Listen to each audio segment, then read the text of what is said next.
Berikutnya kita akan masuk ke berita dalam negeri, Ya. terutama terkait dengan kasus korupsi. Hakim Pengadilan Tindak Pidana Korupsi menjatuhkan vonis 10 tahun penjara kepada terdakwa kasus Bank Senturi Budi Mulya. Mantan Deputi Gubernur Bank Indonesia ini pun menyatakan akan naik banding. Rabu siang, mantan Deputi Gubernur Bank Indonesia bidang pengelolaan moneter dan devisa Budi Mulya menjalani sidang vonis dalam kasus pemberian dana talangan Bank Senturi. Budi Mulya dinyatakan terbukti secara sah melakukan tindak pidana korupsi secara bersama-sama dan sebagai perbuatan yang berlanjut dalam pemberian fasilitas pendanaan jangka pendek FPJP Bank Senturi sebagai bank gagal berdampak sistemik. Akibatnya negara mengalami kerugian lebih dari 7 triliun rupiah. Menjatuhkan pidana kepada terdakwa oleh karena itu dengan pidana penjara selama 10 tahun dan pidana denda sebesar 500 juta rupiah dengan ketentuan apabila pidana denda tidak dibayar maka diganti dengan pidana kurungan selama 5 bulan. Vonis ini lebih ringan dari tuntutan jaksa sebelumnya.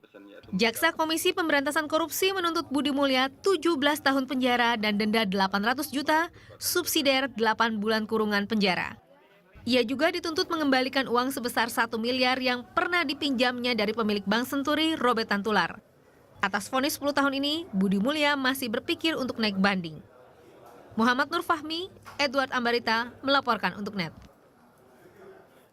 Ya, Budi Mulya status terakhir masih berpikir untuk naik banding, tapi memang kemarin ketika vonis itu dijatuhkan dia memang mengungkapkan kekecewaannya. Sementara itu kalau misalnya dari pihak KPK, kalau misalnya saya boleh mengutip langsung dari Wakil Ketua KPK Bambang Wijoyanto, dia mengatakan bahwa memang kemungkinan besar KPK akan mengajukan banding, tapi nanti diputuskan secara formal oleh pimpinan.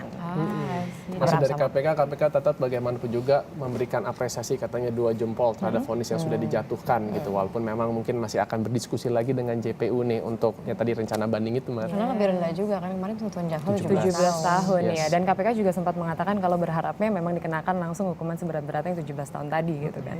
Dan juga kemarin ada dissenting opinion ternyata teman-teman dari salah satu hakim anggota yaitu Anas Musakim. Dia mengatakan kalau mengapa ini Ketua Komite Stabilitas Sistem Keuangan Sri Mulyani itu tidak dianggap pihak yang ikut serta gitu. Terkait dengan hal ini juga Bambang Wijoyanto mengatakan kalau berarti ini ada indikasi akan mengarah ke arah situ gitu. Berarti ada keterlibatan Sri Mulyani yang kemungkinan akan ditelisik lebih lanjut gitu. Karena kita tahu kan kasus Senturi ini rakyat sudah menunggu begitu lama gitu dan seperti tidak ada jawaban dan meskipun saat ini sudah dijatuhkan vonis kepada Budi Mulya, sepertinya masih ada rakyat yang masih bertanya-tanya, masyarakat kan masih bertanya-tanya. Gitu. Karena ada 2 nama besar setidaknya yang memang terkait dalam kasus Senturi ini, yaitu Budiono yang sekarang menjabat sebagai Wakil Presiden dan Dulu juga Sri adalah sebagai Mulyani. Gubernur BI ya. Betul, Sri Mulyani yang dulu sekarang adalah masih di Menteri World Bank. Keuangan ya pada saat itu.